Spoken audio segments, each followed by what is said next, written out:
Nancy Kulp's last interview verifies what we all thought. Nancy Jane Kulp was born on August 28 in Harrisburg, Pennsylvania, in 1921. Nancy Kulp was raised in a strict, school-focused home. Robert Tilden Kulp, her father, was a federal revenue agent. Her mother, Marjorie Kulp, encouraged her to be curious about various cultures and learn more about them. Nancy showed a quick mind and a genuine desire to learn from a young age. She did very well in school and then moved on to Florida State College for Women, which is now Florida State University, where she got a bachelor's degree in journalism. This early training helped her get better at talking and writing, which is what made her cinematic persona so famous. Kulp's life changed a lot during World War II when she stopped being a journalist and joined the military. She joined the U.S. Navy Reserve and became one of the first women to serve as an officer in the seas. She was accepted for volunteer emergency service and rose to the rank of lieutenant junior grade. She worked in aviation training and did a great job.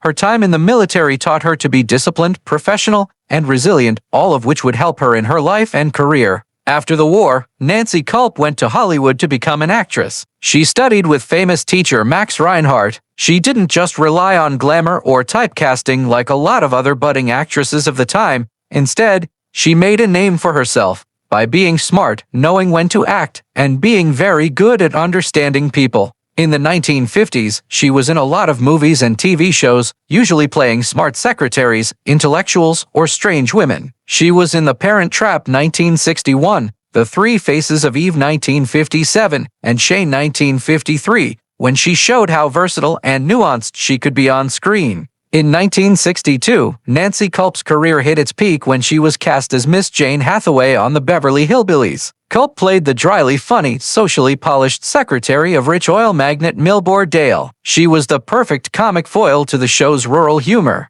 She played Miss Hathaway, who was smart, devoted, hopeful in love, and always kind. This made her one of the most popular characters on the show. Even though the part was funny, Kulp gave it dignity and warmth, making sure that Miss Hathaway was never just a stereotype. She was nominated for several Emmys for her work, which shows how talented and well-liked she was. Even though the Beverly Hillbillies were a hit, the role became a double-edged sword. After the show ended in 1971, Kulp became typecast like many actors who were closely linked to famous TV roles. Still, she kept working and was in shows including The Mary Tyler Moore Show, The Love Boat, and Fantasy Island. She also played Miss Hathaway again in reunion specials and other ventures, always happy to see how much people loved the character. Nancy Kulp was very involved in public service and civic engagement outside of her acting profession. She entered politics in the 1980s, which was a brave and unusual decision for a Hollywood actress at the time. She was a strong supporter of progressive issues and ran for the U.S. House of Representatives from Pennsylvania as a Democrat in 1984. Even though she lost the election, her campaign was known for how smart it was with celebrity status. Kulp thought it was morally wrong not to vote, which was a reflection of her lifetime devotion to public service that began when she was in the military. Nancy Kulp's short marriage to Charles Malcolm Dewes is merely a small part of the public record of her life, but it gives us an interesting look at her early adulthood, long before she became famous as one of the most unique character actresses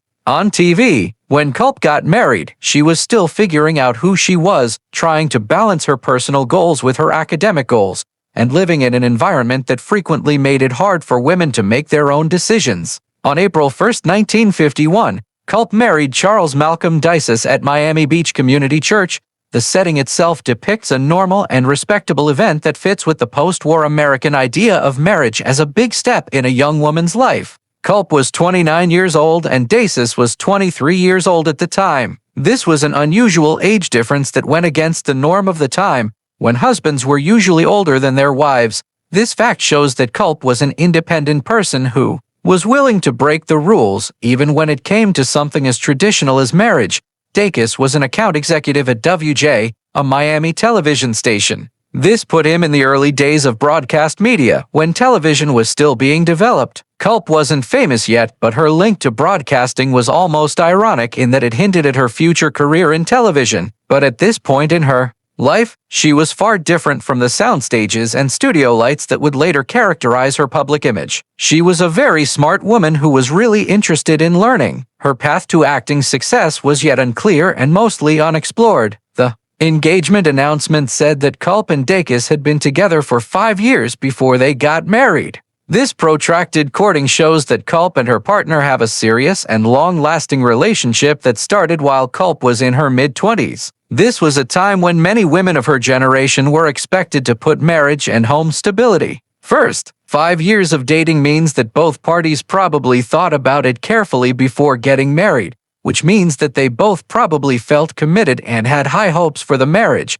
For Kulp, this relationship may have been an effort to balance personal feelings with the pressure from society to be married, even though they dated for a long time and had a formal wedding. Their marriage didn't last long. Kulp and Dacus got a divorce in 1953, just 2 years after they got married.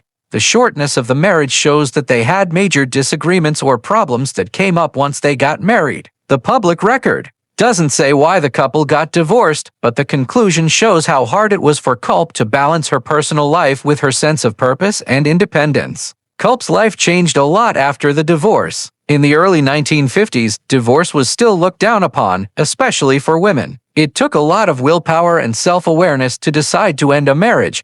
For Kulp, quitting the marriage may have been an early sign of her strong desire to live genuinely. Even if it meant going against what was expected of her, the incident probably made her more sure that she couldn't find happiness just by obeying the rules of society. For years, admirers of the Beverly Hillbillies thought that something wasn't quite right with the happy family on TV. Even though the show gave off a pleasant, funny, and kind of down-to-earth vibe, there were reports that not all of the stars got along off camera. Nancy Kulp finally spoke up about her long-held misgivings in what would be one of her last forthright interviews. She said that she did not like Buddy Epson at all. Late in her life, she spoke with amazing clarity about the emotional toll of working in a highly controlled television system. Kulp didn't talk about things that made him angry for the sake of being angry. She also didn't seem keen to talk about old Hollywood gossip again. Instead, the way she spoke made it sound like she was a lady who had reached a point where being polite and quiet no longer helped her. When she thought about her time on the Beverly Hillbillies, she said, "I know people want to remember it as one big happy family, but that just wasn't true for me."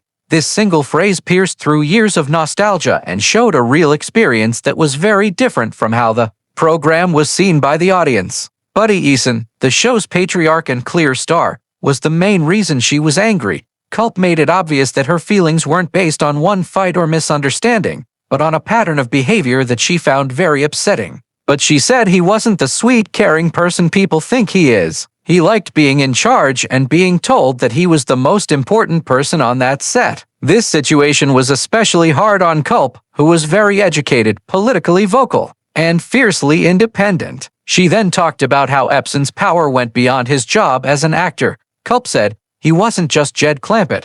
He acted like the boss, the judge, and the moral compass." Kulp thought that her intelligence and uniqueness were seen as problems, not strengths. In a time when TV hierarchies were strict and criticism was not welcome, she suggested that the friction between them was as much about ideas as it was about people. Kulp was very open about how this bad relationship made her feel like she didn't belong. She said, "I never felt respected by him. Maybe tolerated, but never respected." She thought that this lack of respect made it normal for people to make small insults and leave people out without saying anything. What may have been small annoyances grew into real hate over time. People say they detest something, but hate is more accurate. "I hated how little he made me feel." Kulp's last thought is so strong because it doesn't have any theatrics. She didn't make her experiences sound worse than they were. Instead, she talked with the tired conviction of someone who has been holding on to a secret for a long time. She stressed that I stayed professional. "I did my duty, but it hurt me emotionally." She said that the emotional toll lasted long after the cameras stopped filming. It changed how she saw both her work and the industry that praised her, and it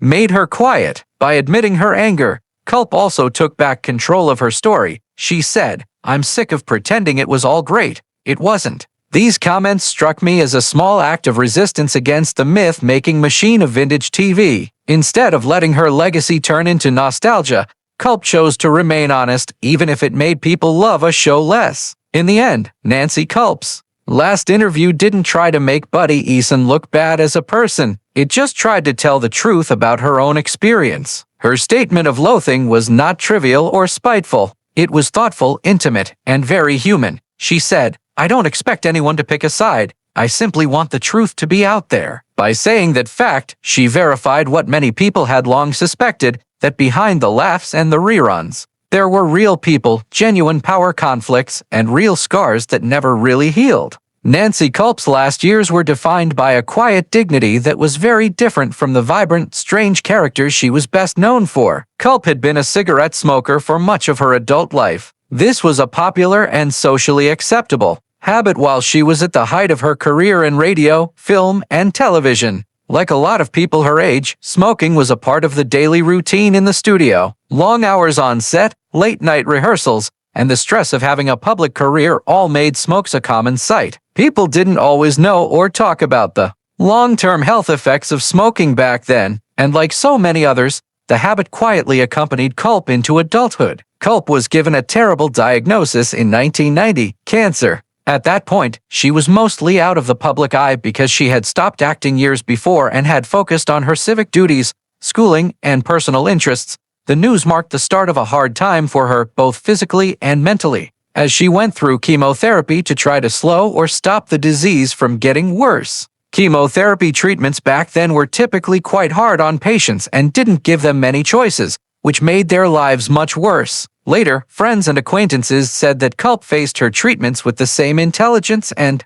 determination that had defined her work life, serious, thoughtful, and realistic, but also determined to get through it with grace. By 1991, it was evident that the cancer had spread, even though these measures were made. At that moment, the focus changed from getting better to finding peace, thinking about things, and accepting what was going to happen. At 69, Kulp was at an age when many people think seriously about what their lives signify and how they affect others. She was often put in funny or strange roles, like Miss Jane Hathaway on the Beverly Hillbillies, but anyone who knew her well knew that she was much more complicated than the characters she played. In her last months, she wasn't in the spotlight of Hollywood. Instead, she was in a calmer, more personal world fashioned by her memories, her mind, and the people she cared about most. On February 3, 1991, Nancy Kulp passed away in Palm Desert, California. Palm Desert, a peaceful desert town, had become a haven for many older people to relax and get away from the stress of Los Angeles and the entertainment industry. Her death signaled the conclusion of a life that had interconnected various realms: classical education and show business, comedy and seriousness, being famous and having private beliefs. People started to appreciate her work again once they heard about her passing, especially how she could bring warmth, humor, and compassion to characters that could have been performed as caricatures.